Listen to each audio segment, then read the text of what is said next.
news. A man found shot to death inside of a Rio Linda home. Someone was able to call 911 but didn't have any information about a possible shooter. Now Sacramento County Sheriff's detectives are investigating.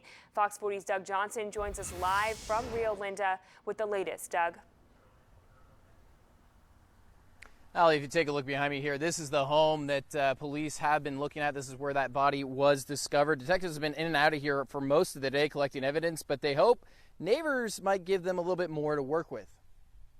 The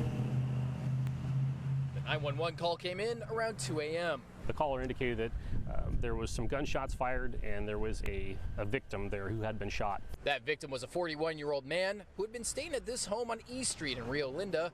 Deputies say the caller was also living there. They had been there for several days on that piece of property. However, I don't know if they actually stay there legally or if they're squatters. The caller took responding paramedics and deputies to the victim, who was shot at least once in the upper body, according to the sheriff's department, but ultimately he didn't make it.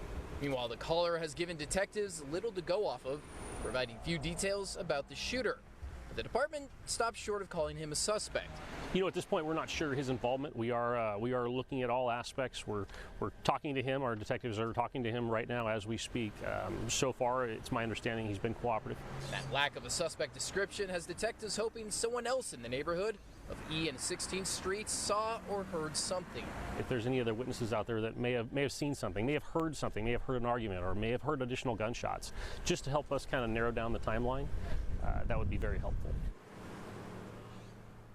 Yeah, back out here live, we did try and speak to some neighbors ourselves, but the problem is there really just aren't that many around. In fact, the house just across the street from this home is burned down, so not a lot of people that live in the area, at least close enough that might have heard something. However, there is a lot of traffic on this road by this intersection, so again, police are hoping that somebody maybe driving by heard or saw something. Reporting live in Rio Linda tonight, Doug Johnson, Fox 40 News. Doug, thank you. Now to stop.